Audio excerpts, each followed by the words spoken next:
नमस्कार, आप सभी का एक बार फिर से स्वागत है हमारे चैनल में। और आज हम बात करने वाले हैं फिल्म इंडस्ट्री की, यानी कि लॉकडाउन के बाद फिल्म इंडस्ट्री कैसे होगी और कैसा प्रभाव हमारी फिल्म इंडस्ट्री पर पड़ेगा, ये सब हम जानेंगे इस वीडियो में। लेकिन वीडियो शुरू करने से पहले अगर आपने हमारे यूट्यूब चैनल को सब्सक्राइब नहीं किया है तो जल्दी से कर दीजिए, और साथ ही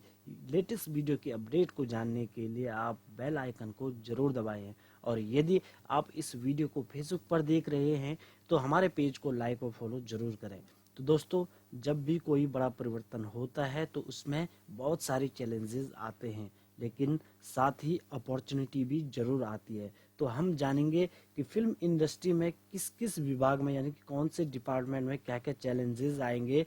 और उन चैलेंजेस में हम अपॉर्चुनिटी को कैसे ढूंढ सकते हैं, इस बारे में हम बात करेंगे। तो दोस्तों, सबसे पहले अगर हम बात करें आर्टिस्ट वर्कर्स व जो क्रू मेंबर हैं उनकी, तो इसमें भी जो सेलिब्रिटी आर्टिस्ट हैं उन पर बहुत बड़ा प्रभाव तो नहीं पड़ेगा, लेकिन थोड़ा बहुत काम की कमी उनके पास ज़रूर रहेगी। उन पर ज़्यादा फर्क इसलिए भी नहीं पड़ेगा क्योंकि उनके पास बहुत सारे सोर्सेज हैं इनकम जनरेट करने के। लेकिन जो जनरल आर्टिस्ट हैं, वो जो डेली बेसिस पे काम करते हैं, उनके पास काम की कमी होगी। और वहीं अगर हम बात करें क्रू मेंबर की, यानी क्रू मेंबर जैसे कि कैमरामैन हो गए, लाइटमैन, गैफर हो गए, प्रोडक्शन मैनेजर,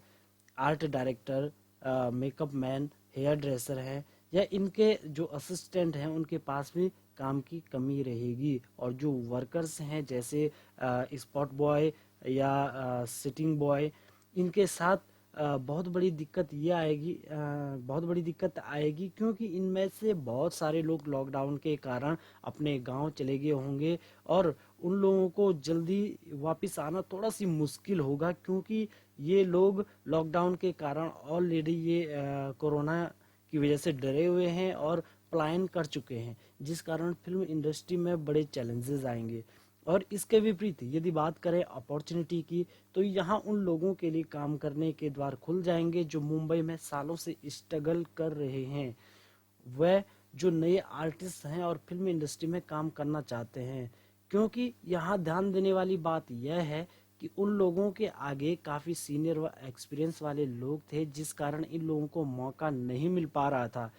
यहाँ एक और बात है कि लॉकडाउन के कारण इन पुराने लोगों को इंडस्ट्री में चार्जेस थोड़ा कम मिलने लगेगा, जिस कारण ये लोग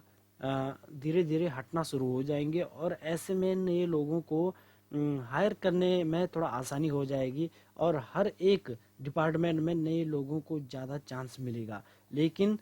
इन सब के बावजूद यह तभी संभव हो पाएगा जो लोग वहीं रहेंगे, हटेंगे नहीं, वे मन लगाकर सीरियस होकर काम करेंगे, वह एक दूसरे के टच में रहेंगे, वहां से भागेंगे नहीं। क्योंकि अगर वो लॉकडाउन के चलते अगर वहां से अपने गांव निकल जाएंगे तो वो ये अपॉर्चुनिटी खो जाएंगे, लेकिन जो वहीं डटे रहेंगे वो कहीं ना कहीं उन लोगों के हाथ एक बड़ी अपॉर्चुनिटी हाथ लगेगी। वहीं एक अपॉर्चुनिटी प्रोडक्शन डिपार्टमेंट में दिख रही है, क्योंकि इनको डिजाइनिंग करनी होती है और इस समय खाली टाइम है, तो उन लोगों के पास अच्छा काम आने की पूरी उम्मीद है। इसके अलावा स्क्रिप्ट राइटर को भी एक अच्छा समय है यहाँ पे काम करने का। एक बात और है कि इंडस्ट्री में काम तो कम होंगे, लेकिन जो न्यू कमर्स हैं, न्यू कमर्स को यहाँ पर पूरी अपॉर्चुनिटी मिलेगी। अब हम अगर आगे बढ़े और बात करते हैं जो सिनेमा हॉल्स हैं उनकी, तो सिनेमा हॉल्स के लिए यहाँ बहुत बड़ा चैलेंज खड़ा हो जाएगा। यदि लॉकडाउन खुल भी जाएगा तो तभी भी लोग सिनेमा हॉल में जाने से डरेंगे, या फिर सरकार द्वारा कोई ना कोई ऐसा रूल्स या नियम जरूर सिनेमा हॉलों के लिए बना दिया जाएगा। तो और दूसरी चीज़ ये भी है कि सोशल डिस्टेंसिंग को ध्यान में रखा जाएगा, या हो सकता है कि एक एक सीट छोड़कर बैठने के लिए कहा जाए, या फिर हो सकता है कि एक रो सरकार द्वारा कहा जाए कि एक एक रो को छोड़कर जो है सिनेमा हॉल में बैठा जाए। फिर भी 50% ऑडियंस की कमी तभी भी सिनेमा हॉल में रहेगी, और जिसका सीधा सीधा असर पड़ेगा वीकेंड कलेक्शन पे, यानी कि मूवियाँ जो अपना वीकेंड में ही पूरा खर्चा जो होता था वो निकाल देती थी, तो उस पे बहुत बड़ा प्रभाव पड़ जाएगा। और दूसरी ओर अगर देखा जाए तो यहाँ ढेर सारी फिल्में होंगी जो अभी रिलीजिंग के लिए बिल्कुल तैयार होंगी, जो पहले से बनी हुई है, और इन्हें डेट मिलनी थोड़ी मुश्किल हो जाएगी। और ऐसे में जो फिल्में हैं, हो सकता है कि कुछ एक वीक ही चल पाए, क्योंकि ज़्यादा फिल्में होने के कारण हर किसी को ज़्यादा लंबे पीरियड तक फिल्में लगाने का मौका नहीं मिल पाएगा। और इसमें होगा क्या कि प्रोड्यूसर और सिनेमा हॉल के मालिक दोनों को ही काफ़ी नुकसान झेलना पड़ेगा। यदि हम यहाँ पर अपॉर्चुनिटी की बात करें तो इस समय नए जो फिल्म मेकर हैं वो बहुत ही लो बजट में अच्छी फिल्म बनाकर दे सकते हैं, क्योंकि यहाँ जहाँ तक संभावना है कि जो पुराने फिल्में हैं जो कोरोना से पहले बन चुकी है, उन्हें छोड़कर बड़े जो प्रोड्यूसर हैं वो बिल्कुल भी इस समय नई फिल्में बनाने का रिस्क नहीं लेंगे, क्योंकि उनकी फिल्में बहुत बड़े बजट की होती हैं। और इस समय जो सेलिब्रिटी है, तो उम्मीद है कि वो भी कम फीस लेने लगेंगे, क्योंकि वो भी फिल्म मेकरों को पूरा सपोर्ट करेंगे, क्योंकि इस समय काम नहीं है उनके पास भी, और हो सकता है कि वो अपनी फीस 50% तक कम कर लें। पर यहाँ पर एक अफवाह जरूर खड़ा हो सकता है कि हो सकता है कुछ लोगों को ईगो प्रॉब्लम हो और वो अपनी फीस कम ना करें। लेकिन दोस्तों, जो भी यहाँ पे जो बुद्धिमान लोग होंगे, जो अच्छे लोग होंगे, वो जरूर अवश्य ही जो फिल्म मेकर्स हैं उनको सपोर्ट करेंगे और अपनी फीस को कम करेंगे। ऐसे में नए जो प्रोड्यूसर हैं उनको काफ़ी फायदा हो जाएगा, क्योंकि उन्हें कम बजट में बड़े आर्टिस्ट मिलने लग जाएंगे। तो लॉकडाउन के इस समय में यदि कोई कंपनी गांव या कस्बों या फिर छोटे छोटे शहरों में सिनेमा घर लेकर आएंगे, या गवर्नमेंट द्वारा अगर कुछ इस तरीके की पहल की जाए, तो आने वाले समय में ये एक बहुत बड़ा बिजनेस साबित हो सकता है। क्योंकि अभी लॉकडाउन के कारण सिनेमा हॉल्स में जाना बहुत मुश्किल है, और लोग गांव गांव या कस्बों के जो छोटे छोटे सिनेमा हॉल हैं उनमें जरूर जा सकते हैं। चलिए, तो अब हम बात करते हैं कि लोकेश जो लॉकडाउन है तो उसके कारण जो टीवी इंडस्ट्री है तो उस पर क्या प्रभाव पड़ सकता है। तो सबसे पहले अगर हम बात करें एडवर्टाइजमेंट की, तो ये थोड़ा टीवी इंडस्ट्री में कम होने शुरू हो जाएंगे, क्योंकि बहुत सारे जो प्रोडक्शन हाउस हैं इस समय वो बंद हैं और कोई भी नया प्रोडक्शन नहीं हो रहा है। तो अब जो रिलीज हो भी रहे हैं तो वो पुराने ऑलरेडी पहले से बने हुए हैं, तो इसलिए टीवी को कम रेवेन्यू ही मिल पाएगा। जिस कारण क्या होगा कि जो नए शोज बनेंगे उनके बजट में थोड़ा कटौती होनी शुरू हो जाएगी। और एक और बात कि ये पुराने शो को बार बार चलाएंगे, जिस कारण क्या होगा कि दर्शक बोर होना शुरू हो जाएंगे और इनकी टीआरपी भी धीरे धीरे घटनी शुरू हो जाएगी, और दर्शक कम होने लग जाएंगे। वहीं अगर हम टीवी इंडस्ट्री में आने वाली अपॉर्चुनिटी की बात करें, जैसे कि हमने बताया कि जहां चैलेंजेस आते हैं वहां अपॉर्चुनिटी भी जरूर होती है। तो यहाँ पे अपॉर्चुनिटी ये रहेगी कि लो बजट में जो क्रिएटिव शो बनाकर देने वालों की संख्या जो है वो एकदम से बढ़ने लग जाएगी, क्योंकि न्यू कमर्स को यहाँ पे चांस मिलेगा। और यदि शोज हिट जाता है, जो न्यूज कमर इन शो में काम कर रहे हैं और उनको चांस मिल जाता है तो वो हिट हो जाते हैं, और तो उनके लिए ये बिल्कुल गेम चेंजर साबित हो जाएगा ये समय। तो वहीं टीवी इंडस्ट्री की एक और फायदे की बात करें तो लॉकडाउन के कारण इस समय जो व्यूअरशिप है वो काफ़ी बड़ी भी है, क्योंकि सारे लोग घर में हैं और सभी टीवी को देख रहे हैं। तो जिससे टीवी इंडस्ट्री में काफ़ी उछाल आया है। और अगर बात करें ओटीपी इंडस्ट्री की, तो इस समय इंडस्ट्री में बहुत बड़ा गेम चेंजर उछाल आने वाला है। और जो ऑडियंस एनिमेशन प्लेटफॉर्म पे जो लोग काम कर रहे हैं तो उनके लिए भी इस समय बहुत अच्छा समय है पैसा कमाने का, क्योंकि वो घर बैठ के ही एनिमेशन कर सकते हैं और उसको लोग दर्शकों तक पहुंचा सकते हैं। अब बात करते हैं कि सोशल मीडिया की, तो सोशल मीडिया पहले अगर इसके जो चैलेंजेस हैं उनकी बात करें तो बहुत सारे लोग इस समय अनएम्प्लॉयमेंट के कारण इस ओर आएंगे, यानी कि सोशल मीडिया पे काम करना शुरू कर देंगे, जैसे कि यूट्यूब, इंस्टाग्राम, फेसबुक, ट्विटर वगैरह। तो बहुत सारे नए क्रिएटर्स जो है यहाँ पे काम करना शुरू कर लेंगे। तो यहाँ बहुत ज़्यादा भीड़ होने वाली है सोशल मीडिया पे, जिस कारण नए लोगों को उभरने में थोड़ा सा वक्त जरूर लग सकता है। तो कंपटीशन भी यहाँ पे साथ ही बढ़ जाएगा। लेकिन बात करें वही अगर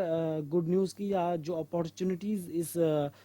फिल्म मेकिंग के क्षेत्र में यहाँ पे आएगी, तो यहाँ पे जो सबसे पहले नए लोग हैं जो ऑडिशन देते हैं, तो उनके ऑडिशन लॉकडाउन के कारण ऑनलाइन होने शुरू हो जाएंगे, और बहुत सारे ऑडिशन ऑनलाइन शुरू हो भी चुके हैं। तो घर पर रहकर ही वो ऑडिशन दे पाएंगे, और यदि सेलेक्ट होते हैं तो डेफिनेटली उन लोगों को आगे बुलाया जाएगा और काम उनको मिलेगा। अब अगर हम बात करें कि एंटरटेनमेंट वाले सेक्टर की, तो इसकी बहुत बड़ी डिमांड है, यानी कि जो भी इस समय इंटरटेनमेंट के लिए लोगों को एंटरटेन करने के लिए काम करेगा, तो वो यूट्यूब क्रिएटर बहुत सारे इस फील्ड में काम करना शुरू कर लेंगे, और लोगों की ज़रूरत जो है जो कंपनी चला रहे हैं एंटरटेनमेंट सेक्टर में उनको पड़ेगी। तो इस वजह से जो है उन लोगों को, नए लोगों को चांस मिलेगा, और जो किसी पर्टिकुलर क्षेत्र में, यानी कि रीजनल लैंग्वेज के कंटेंट भी जो क्रिएशन जो है वो काफ़ी बढ़ जाएगा, और पार्टिकुलर निश वाले लोगों को काफ़ी अच्छी अपॉर्चुनिटी यहाँ पे जो है सिद्ध होगी, जो उनको अच्छा एक बिजनेस करके देगा। और वही अगर शॉर्ट फिल्म में भी जो है सोशल मीडिया पर काफ़ी बिकने लग जाएंगी, यानी कि बहुत सारे जो चैनल्स हैं वो नए क्रिएटर से शॉर्ट फिल्में खरीदेंगे, तो वो बहुत अच्छी अपॉर्चुनिटी उनके लिए रहेगी। और इस समय सोशल मीडिया पर जो डिजिटल एड्स की जो है वो बिल्कुल भरमार आने वाली है, कि यह बहुत कम बजट में ही एक पावरफुल रिजल्ट लोगों को देता है। और सबसे बड़ी बात यह है कि घर पर ही रहकर इन डिजिटल एड्सों को बनाया जा सकता है। इस समय जो सोशल मीडिया के किसी भी प्लेटफॉर्म पर जिसके पास भी बहुत सारे फॉलोअर्स हैं, उनके पास ऐड की भरमार आने वाली है, जिससे आने वाले हैं। अगर हम बात करें कि शूटिंग लोकेशन व जो इक्विपमेंट है उनके ऊपर लॉकडाउन का क्या असर पड़ेगा, तो काफ़ी जो है इनके ऊपर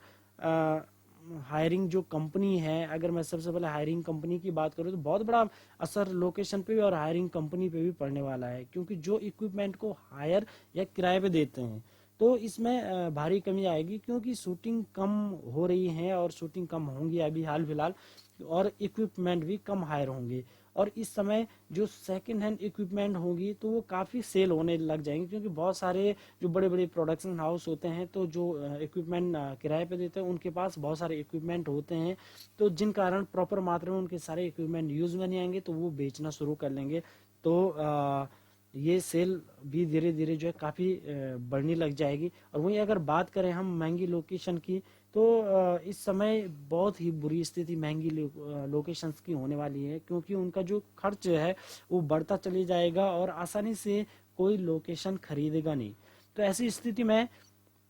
या तो उन्हें लोकेशन का कॉस्ट कम करनी होगी, या फिर वो बंद करने की कगार पे आ जाएंगे। और विदेशों में शूटिंग करने वालों की संख्या तो काफ़ी घट जाएगी, काफ़ी कमी उनमें आएगी। अब अगर लोग अब जो लोग क्या करेंगे कि अपने ही जगह पे जो लोकल शूटिंग है उसे ही करना पसंद करेंगे। वही अगर अपॉर्चुनिटी की बात यहाँ पे की जाए, तो यहाँ पे जो अगर हम इक्विपमेंट की बात करें तो छोटे कैमरों की काफ़ी डिमांड यहाँ पे बढ़ेगी, क्योंकि जो प्रोड्यूसर होंगे या डायरेक्टर्स होंगे वो खुद के ही हो सकता है कि 2-4-5 लाख के बजट वाले कैमरा खुद ही ले लें, और वहीं जो मिड रेंज की लोकेशन है वहाँ पे भी जो है डिमांड काफ़ी बढ़ जाएगी। और प्राइवेट प्रॉपर्टी वालों की इस समय बहुत ही एकदम मतलब बहुत अच्छा उनको मौका मिलने वाला है, क्योंकि ज़्यादातर जो शूटिंग्स हैं वो प्राइवेट जो प्रॉपर्टीज़ हैं उनके ही यहाँ पे प्रिफर होंगे, और जिनके पास ऐसी प्रॉपर्टी है तो उन लोगों को वो काफ़ी अच्छा पैसा लेके जो है वहाँ पे शूटिंग करवा सकते हैं। तो हमें लॉकडाउन के इस पीरियड में जो है चैलेंजेस की ओर ध्यान बिल्कुल भी नहीं देना है, हमें सिर्फ जो है अपॉर्चुनिटी के ऊपर ध्यान देना है और वहीं फोकस करना है, ताकि हम जो है एक लॉकडाउन के इस पीरियड का बेहतर फ़ायदा उठाएं। तो हम लॉकडाउन में ज़रूर आप लोग भी आपके सामने जो भी अपॉर्चुनिटीज़ हैं तो आप उनके ऊपर फोकस कीजिए, और एक बेहतर भविष्य के निर्माण के लिए अपना योगदान अभी से शुरू कर दीजिए। तो उम्मीद है कि आपको हमारी ये वीडियो बिल्कुल ही पसंद आई होगी, और आप अपनी कीमती जो प्रतिक्रिया है वो कमेंट के माध्यम से हमें ज़रूर दें कि आपको यह वीडियो कैसे लगी, या फिर आप आगे किस प्रकार के टॉपिक्स पे वीडियोस देखना चाहते हैं। ज़रूर आप हमें जो है अपनी प्रतिक्रियाएं इस पे भी दें। और आपने अभी भी हमारा चैनल अगर सब्सक्राइब नहीं किया है तो इसे सब्सक्राइब कर दीजिए। और यदि अगर आप इस वीडियो को फेसबुक पेज पे देख रहे हैं तो पेज को लाइक फॉलो आप ज़रूर करें। और फिर मिलते हैं आप आपके साथ अगली वीडियो में। तब तक के लिए टेक केयर, गुड बाय, नमस्कार।